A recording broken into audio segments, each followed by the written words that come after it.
Então, nós temos esse primeiro ponto da lei, são as leis morais, né? Um exemplo claro aqui nós temos no livro de Levítico, né? Quando fala assim, e eu vou usar esse exemplo depois, não se deitará com a sua irmã, não se deitará, é abominação, né? É deitar com a sua irmã, com a sua tia, com a mãe, com a sua madrasta, né? A esposa do seu pai, né? A madrasta, no sentido mais direto, e várias outras séries de mandamentos ali. Então está relacionado com princípios o quê? Morais, né? Eu posso dormir com a minha tia, ter relacionamento com a minha tia? Não posso, né? É incabível para um ser humano normal, né? Então isso aí é incabível, isso está dentro de nós. Deus colocou isso dentro de nós, como um princípio moral dele em nós. Então, nós temos essa primeira parte da lei que nós podemos designar como princípios morais da lei, né? Ou os princípios eternos da lei.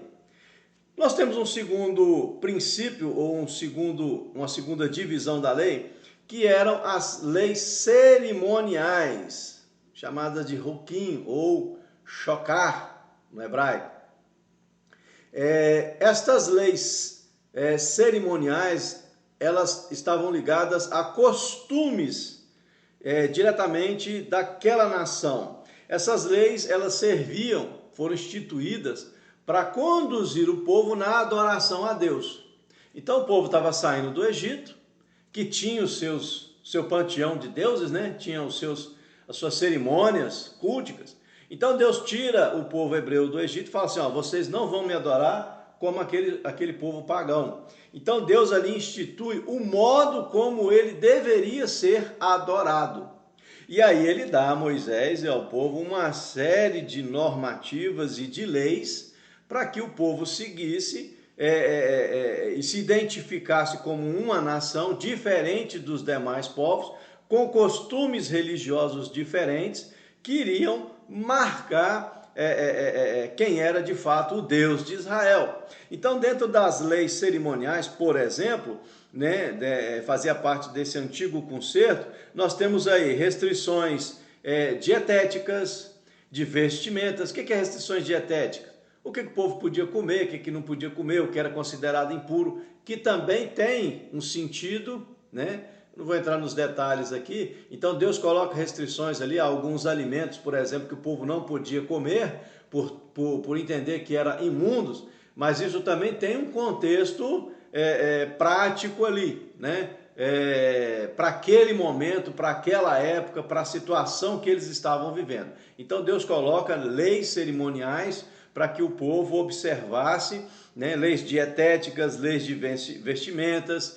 Nós temos, por exemplo, regras que normatizaram a questão do próprio culto a Deus, a forma de sacrifício, que animal servia para quê, as oblações. Então, ou seja, nós tínhamos todo um contexto de normativas dirigidas ao culto a Deus. Como que ele deveria se achegar diante do tabernáculo, posteriormente, né, do templo, como que ele deveria oferecer os seus sacrifícios. Então, ou seja, nós temos aí um cabedal de leis cerimoniais que tinham a finalidade de normatizar e organizar a vida litúrgica do povo de Israel, né, diferenciando eles das demais nações. E é interessante o que Paulo vai dizer para nós, lá em Gálatas 3, 23 a 25. Ele vai dizer assim, olha, antes que viesse a fé, estávamos sob a tutela da lei, e nela encerrados, para que a fé no futuro haveria de se revelar. De maneira que a lei nos serviu de aio para nos conduzir a Cristo, a fim de que fôssemos justificados por fé. Mas, tendo vindo a fé, já não permanecemos subordinados ao aio. O que é aio? Aio é um guia, é um pedagogo. Era comum naquela época. Então, Paulo pega emprestado essa figura para nos mostrar, falando, olha, a lei, até a nova aliança, nós Deus nos deu a lei para nos guiar no culto a Ele, na forma de servi-lo.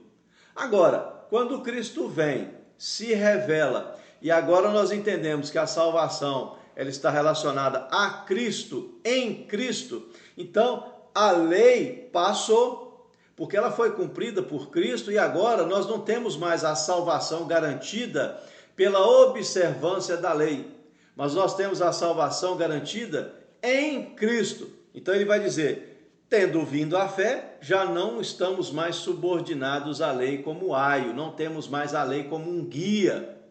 Então nós temos hoje que fazer sacrifícios a Deus, levar um cordeiro, sair puxando uma cruz até uma determinada cidade ou uma igreja. Não. Por quê? Essas leis, obras culticas, esses sacrifícios, né, já perderam a sua validade.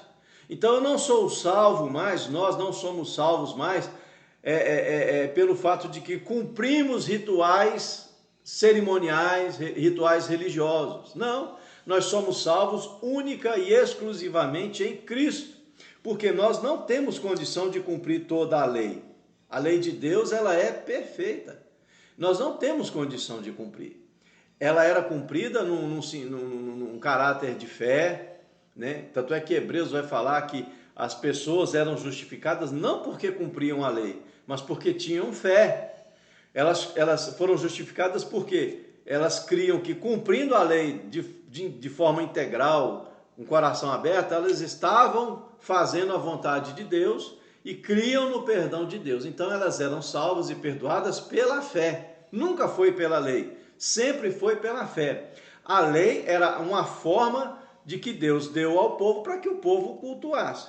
Então Paulo vai dizer isso para nós. Hoje nós somos obrigados a cumprir rituais litúrgicos como Israel fazia? De forma nenhuma.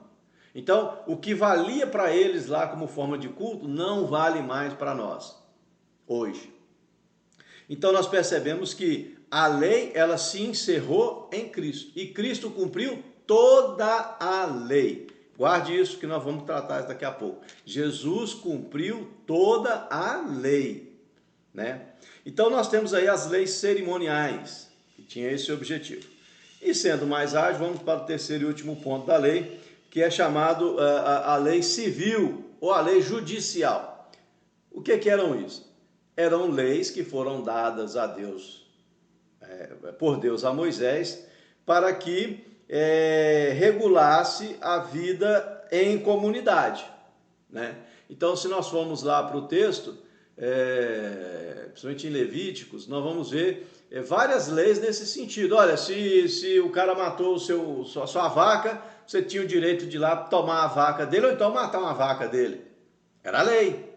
É a famosa lei de talião, né? Dente por dente, olho por olho. Então, Deus deu leis justas para que o povo conseguisse viver em comunidade. Nós sabemos que sem lei, uma nação ela vira anarquia, né? É uma anarquia total. Então é necessária a presença de um Estado. E o Estado ele é presente através de leis. Então nós percebemos que a nação de Israel, o povo hebreu, recebeu as suas leis diretamente de Deus. Então Deus é quem normatizou a forma de convívio das pessoas. Então nós temos esse terceiro aspecto da lei, quando se fala, lei de Deus. Não, lei de Deus, qual parte da lei?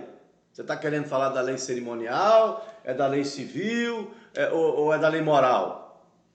Ou então, vocês perceberam que as pessoas fazem essa confusão? Eles não conseguem diferenciar isso? E isso é claro, quando a gente lê o texto, é clara essa divisão lá no texto, é clara, é nítida. É nítida. Então nós precisamos entender que a palavra de Deus, o Antigo Testamento, a lei de Deus, ela engloba esses três aspectos: lei moral, lei cerimonial e leis civis. E aí nós percebemos o quê? A lei moral, ela é perpétua. Não adulterarás, não matarás, não terás outros deuses, não furtarás, enfim. Então são leis morais.